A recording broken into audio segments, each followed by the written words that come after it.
"Put that down or we'll shoot." The voice sliced through the summer air like a blade. Two white officers, hands trembling, guns locked and aimed, at an old black man standing alone in the middle of Sycamore Street.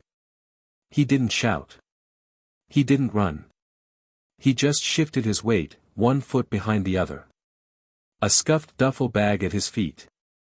A handgun dangling loosely from his wrinkled fingers. The tension wasn't just in the air. It was in their eyes, eyes that didn't see an old man who had just stopped a massacre. They only saw what they wanted, danger. Behind him, face down in a pool of blood, lay a white man in tactical gear. Rifle kicked far away. The screams had stopped. But the panic hadn't. "Drop it now," the female officer repeated, knuckles white, voice cracking. Isaiah didn't speak. Didn't blink. He let the gun slide gently from his hand, letting it clatter against the concrete like a challenge.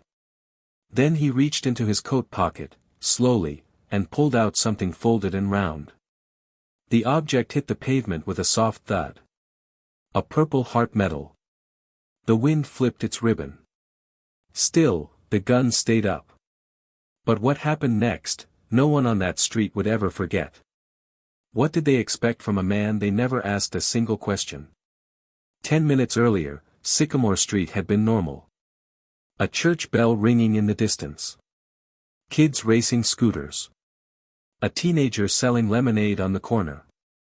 Isaiah Freeman, walking home from the grocery store, his old Marine-issued duffel slung over one shoulder, moving slower than he used to, but still upright. That's when the first shot cracked the air. Then another. People screamed. The lemonade stand flipped. A stroller crashed into a mailbox. Isaiah didn't run.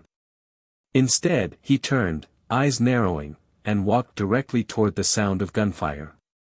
The shooter emerged from behind the gas station, fully armed, eyes wild, spraying bullets at everything that moved. But he didn't see Isaiah coming from the side. Isaiah ducked behind a parked van, breathed once, then pulled his handgun from the hidden holster inside his coat, legal, registered, always with him since his last deployment. 2 precise shots. One to the shoulder. One to the thigh. The man collapsed instantly. Alive, but done. Witnesses peeked out. Some gasped. But nobody ran toward Isaiah. Instead, they stared. An old black man. With a gun. Standing above a bleeding white man in camo. The sirens began. But the first words the cops shouted weren't, "Are you hurt?" or "Who did this?" They were, "Drop it now or we'll open fire." Isaiah didn't move. Then a kid, around 12, pale-faced, dirty blonde, peeked out from behind a car. He'd live-streamed everything. His voice quivered. "That man, he saved us." But the officers didn't hear him. Or worse, they didn't care. What would it take for them to see a protector instead of a threat? "I said drop it." The male officer's voice cracked, almost shrill now. Isaiah remained still. Not defiant. Not aggressive. Just, tired. He looked down at the purple heart glinting in the sun between his boots. Then slowly, deliberately, he bent down, not to grab it, but to place one more object beside it. His old dog tag, tarnished but intact. One officer flinched. The other stepped forward, still aiming. "You don't move unless we tell you." Isaiah finally raised his eyes. Calm. Piercing. Unshaken. "You never asked why I had the gun," he said. "You just saw my skin, and assumed it wasn't earned." The words landed like thunder. But before either cop could respond, a low rumble shook the street. Then came the convoy. 6 matte black vehicles tore around the corner, military plates flashing. Doors flew open. Soldiers poured out. And at the front, a tall black man in full Marine dress uniform. Colonel David Barrett. He sprinted toward Isaiah like he'd just found a missing piece of himself. "Sergeant Freeman," he barked. "Sir, are you okay?" The officers froze. Guns still up, but now unsure where to aim. Isaiah straightened his spine. "I neutralized the shooter. No civilian injuries. Shooter alive. Gun secured." Colonel Barrett nodded hard, then turned. His voice boomed toward the two cops. "You pointed loaded weapons at Sergeant Isaiah Freeman, retired combat instructor, Bronze Star recipient, my former trainer." He paused.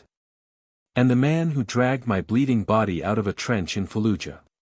The street went silent. Except for the sound of both officers' hands, lowering their weapons. But it was already too late. The silence was crushing. Phones were up. Cameras rolling. And Isaiah stood, not triumphant, but weary, his gaze resting not on the officers, but the small crowd that had gathered. The kid with the live stream stepped forward. "He saved me," the boy said. His voice wavered, but his feet didn't. "My sister, she was right there." He didn't even blink. He stepped in front of her. No one said a word. Then a woman, Latina, mid-30s, whispered, "I thought he was the shooter." Another man added, "We all did." Their shame rippled across the faces around them. One of the cops, the younger one, stared at the dog tag on the ground like it had burned a hole in his conscience. Colonel Barrett picked it up, brushed it off, then handed it to Isaiah with both hands. Isaiah didn't smile. Didn't speak. He just nodded. Then, the older officer, still pale, tried. We didn't know." Isaiah's voice cut through him like glass. "You didn't want to know." He turned to walk away, but stopped. His duffel bag still sat by the curb, untouched. Next to it, the Purple Heart, dusty now. He bent down. Not to pick it up, but to place it inside the kid's hand. "Keep that," he said. "Not to remember me, but to remember what not asking can cost." Behind him, reporters were scrambling, already live on local stations. But Isaiah didn't wait for an apology. Didn't stay for the statement. Because the real damage had already been done, not to him, but to how they saw him. That evening, the footage had already gone viral. Not the shooting. Not even the rescue.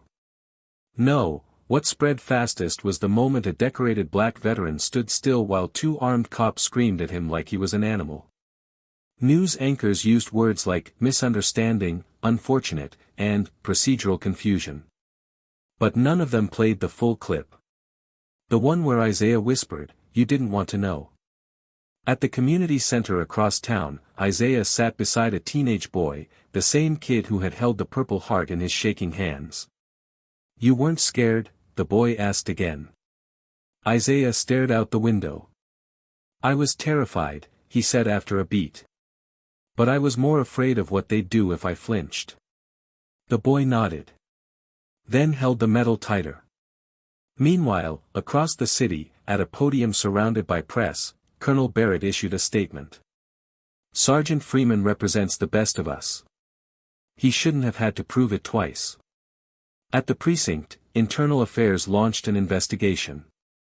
Both officers were placed on administrative leave. But Isaiah never asked for that. He returned home, a small apartment with peeling paint and an American flag above the mantel. That night, he sat in his old wooden chair and stared at the space on the shelf where his medal used to sit. Then slowly, he closed his eyes. Outside, the wind shifted, pushing the news flyers off the doorstep. In their place, a single handwritten note. "Thank you for standing still, so we could finally see." He didn't smile. But he slept. For the first time in months. Sometimes what we assume in a single moment can erase a lifetime of sacrifice. Isaiah's silence wasn't weakness, it was restraint, dignity earned through fire. In a world rushing to judge, perhaps the bravest thing we can do is pause and ask. If this story moved you, take a moment to reflect, leave a thought in the comments, and subscribe to hear more voices that deserve to be seen.